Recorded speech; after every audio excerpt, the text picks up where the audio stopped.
Grand Rising, the video we've all been waiting on. Hopefully my lighting today is beneficial. All right, happy Love Day. Wearing my pink. Got my shapes on, my heart shapes. I have close to me my rose quartz, which is good for love and relationships, healing as well. And this is carnelian. I cannot remember what this is. It looks like carnelian, but it's not. I just wear it and it gives me good energy.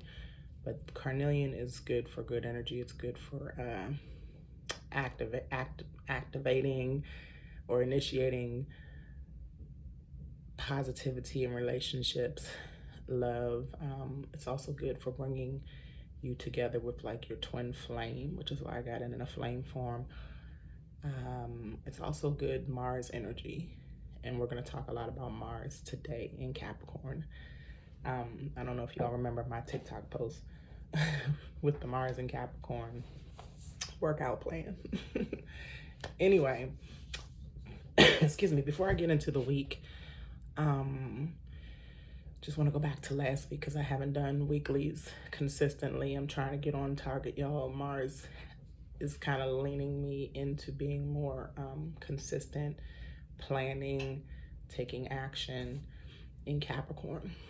But want to talk about two other planets that are in Capricorn really quick that I did not get to talk about last week because last week was really dedicated to a lot of the truths that have been coming out. But back to astrology today.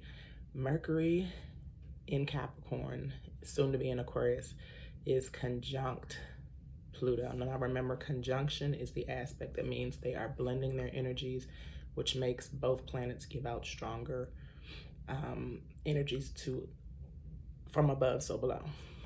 So Mercury is an individual planet. It's closer to the sun, which means it deals with us individually, which is why when Mercury is in retrograde, a lot of us are out of whack, right? A lot of us in the collective are out of whack. Not everyone, but mostly we're having our individual issues. Pluto is the furthest out planet. Sometimes people don't call it a planet or call it a dwarf planet, but Pluto deals with the collective. It deals with our generations. It deals with us as a whole. So these two conjunct together are going to deal with more than likely every single person on this planet. They're starting to move apart because, of course, Mercury is stepping into Aquarius this week, coming back from its retrograde. So it was already in Aquarius about 3 weeks ago, then it went 2 weeks ago, and then it went back into Capricorn during its retrograde. So now it's direct again, and it's going towards Aquarius. But Pluto is still at 26, almost 27 degrees. Actually, next Sunday is the Pluto Return. But we've been experiencing the Pluto Return, and I'll discuss this a little bit later in this episode. We've been experiencing the Pluto Return for a couple of months now because Pluto is such a slow planet. Slowly but surely, things are happening. But going back to Mercury conjunct Pluto, Mercury, the planet of communication, our thoughts, our mindsets, it rules Gemini and Virgo. It has to do a lot with us and what we think and what we are communicating about and giving information about. And Pluto is the planet of transformation. It rules Scorpio. And y'all know I'm a Scorpio, right? And Pluto deals with transformation, rebirth, and death, power, fear, a lot of intensities. And when you put those two together, because they're conjunct, meaning that they are in close degree of each other in the same sign. Mercury is around 28, 29 degrees now. And Pluto, like I said, is almost at 27. So they're conjuncted there between 0 to 2 degrees. But we're coming out of this aspect right now because this had a lot to do with last week. So last week, even last night, yesterday, a lot happened yesterday on February the 13th. Many people want to investigate. Pluto, again, rules Scorpio, and Scorpios are great investigators. You all know that is why I do what I do. But we like to investigate hidden secrets because Pluto's so far out. A lot of things are unknown about Pluto. Even, I don't know, I'm going back and forth, but the Pluto return, a lot of people don't like to believe in the Pluto return because Pluto wasn't discovered until the 1900s, and the Pluto return has to deal with Pluto being in the same degree in Capricorn and 27 degrees back in 1776 when the United States was created, or officially.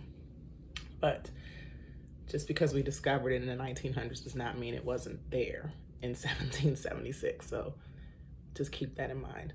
But if you felt investigative last week, wanting to know hidden secrets, especially with finances, elite powers, shadow governments, how people died, this was like the mindset that a lot of us had, the ability to use our minds to investigate hidden secrets or things that we feel like we should know. And for example, a lot of us were watching, not me personally, but I watched it through Facebook and TikTok as I usually do, or Instagram. We're watching the Super Bowl last night, and a lot of people were investigating the secrets behind what happens at the Super Bowl. Why did LeBron have a black eye? Why was Magic Johnson wearing red lipstick and looking really swole? Not muscular, but like bloated. Why were there containers or even quarantine looking boxes at the halftime show?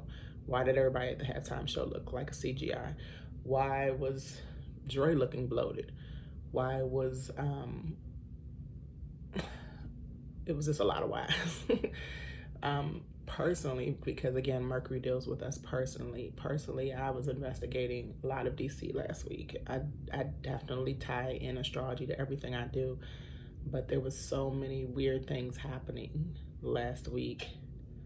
And a lot of people, as I put them on TikTok, and I got banned twice TikTok for putting these truths out. But a lot of people just want to know what is real these days. Some don't, and that is the hidden part of Pluto too. Some people would rather just die than be reborn, for lack of better words. Anyway, that is enough about that. Let's get into the rest of the week. 11:11, let me make some tea right quick. I'll be right back.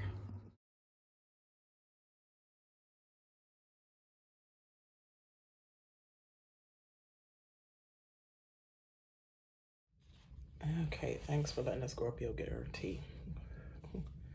It was 60 degrees all last week too, and then we made a transformation back to winter, and now it's like 20 again. All right, and it snowed yesterday. Let's get into today, Monday, Love Day. Also, let this cool off. Also, I just posted on my Facebook that it is a couple of people's birthday today. People that judged me for my truths, and all I want to say is happy birthday to y'all, but I don't miss you. Now, it is also my date of conception. Did you all know that in Aquarius season, Scorpios are right? So happy birthday to all the people I know. I mean, happy date of conception to all the people I know born on November 15th. I was definitely conceived. Today is also my parents, they're divorced now, but my parents' former wedding day. The day they got married back in 1975, and then I was conceived on their second anniversary. All right, so today the moon moved into Leo early this morning. Leo represents the heart. That's their body part. It represents bravery. It represents being self-centered. But, you know, this moon in Leo is going to tell us that we need to not only be brave and do things from our heart, but it's also going to help us be a little bit more self-centered, meaning that we need to be more self-caring, more loving to ourselves, more brave for ourselves. Also, we're going to discuss this happening today is Mercury is moving into Aquarius today. So it is at the 29th degree, actually. It moves into Aquarius later this evening. And Mars conjunct Venus. Venus represents love, beauty, relationships, finances, things we want and desire. Mars conjunct Venus, so they are at the 15-degree mark, both of them, and they're going to stay at the 15-degree mark. I mean, they're not going to stay at they're going to stay conjunct for a month. Later this week, Mars will jump ahead like 1 degree, and we'll talk about that, but they'll basically be within 1 or 2 degrees of each other for 30 days, and that's really exciting. So let's talk about that. Let's go into the moon in Leo first. So the moon in Leo is opposing Saturn in Aquarius. So the opposition sign of Leo is Aquarius. But before we talk about that, again, the moon in Leo will be full at the 26, 27 degree when we have 2 days left of Aquarius season. So the 27 degree means, you know, we have 2 days left and the sun will be in 27 degrees too, and they will be opposing each other. So the degrees are very important when you're talking about the aspects, which is conjunctions, oppositions, why am I lost? Sextiling and trines, and we're going to talk about all those. So I just want you all to be a little bit more informed on what I'm talking about, even though I've been saying this for about 2 years now, what aspects are. But the moon in Leo will be opposing Saturn in Aquarius and the sun in Aquarius. So the opposite sign again is Aquarius to Leo. And Aquarius, because we're like in the dead of the winter right now, we're feeling kind of cold-hearted. Remember, Leo represents the heart. Aquarius represents the shin area, the lower leg area.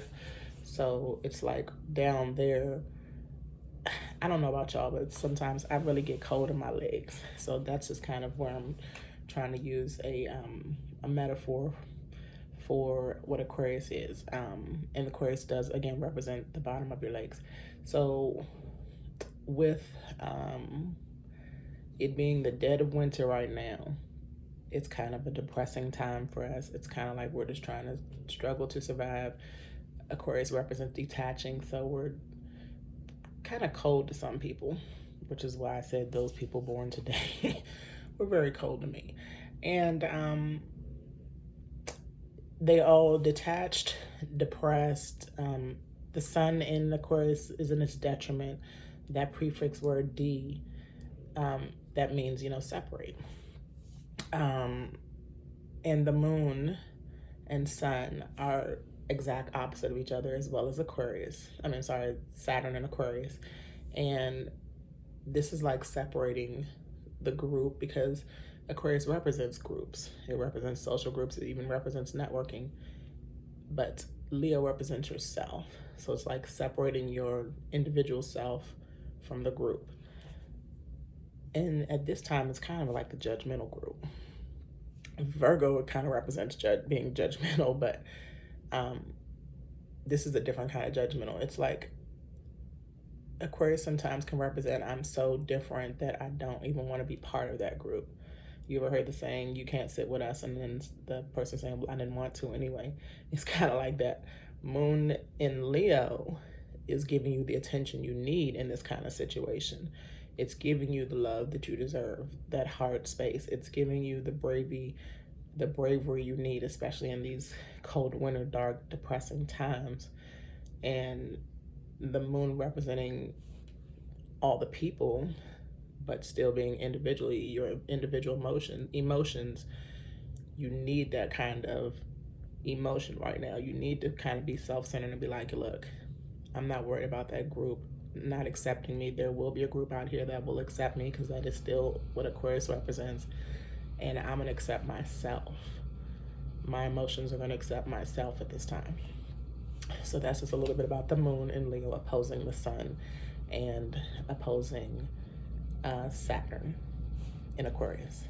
All right, Mercury will be moving into Aquarius later this evening. I think it's around 7:30, and I'm gonna show a clip about that from the wheel that I want you all to start learning too with me. the wheel meaning all the signs, and it shows where they are, it shows their degrees, it shows their minutes, and it shows how they're aspecting. Okay, so you will see in this clip that Mercury is getting ready to move into Aquarius. I did that last night. So anyway, and it was like me trying to find, it was me moving the wheel around like every couple of hours just to see when it moved. So it was about 7:30 tonight on Monday, February 14th. All right, what Mercury gives again, we just talked about Mercury conjunct Pluto. What info and ideas and thoughts from Mercury are being consistent? Okay, because Mercury is leaving Capricorn, which is a dedicated, hardworking, responsible sign, right? And what is consistent now with Mercury, now that you've been through retrograde and we're going direct now? It's like mental gymnastics with this, the prefix D again, the depression, the detachment, the detriment. And what ideas can you communicate to yourself to get you out of your own funk? Okay, because I'm definitely talking to myself. I've been in a little bit of a funk, especially trying to decode things. There's another D. And Aquarius rules technology, so denying me talking my truths, denying the ego of Leo, the opposition sign of Aquarius, because sometimes our egos can put us in a bad space too. Our egos can give us that despair, it can give us that depression and that detachment, and find a useful way using the full moon in Leo, right, to lighten up or light the fire under ourselves and step into our individuality. And with Mercury being a communication and information planet stepping into Aquarius, it's really nothing to worry about, because with the information that we are receiving and the love that we're giving ourselves and the uniqueness that we're feeling within ourselves, we more than likely will be able to communicate much better. And Mercury will be in Aquarius for 3 weeks, and then it'll move on to Pisces, and that'll be a creative piece for Mercury to be in, and we'll creatively communicate with ourselves. So it's getting better slowly but surely. That is Mercury moving into Aquarius. This is Mars and Venus starting their conjunction for the next month, the next 30 days. And here's Mercury. There's Pluto. All these are in Capricorn. But as you see, Mercury is getting ready to move into Aquarius. So it's at 29 degrees. It's in the Aquarius house too. So it's Pluto. This has to do with our social groups and our networks and things. So we're going to take it up 2 hours. The houses switch, as you see, every 2 hours. So it already jumped into the first house. No, it didn't. I'm sorry. It's in the 12th house. Right. So it's still there. Let's do it another 2 hours.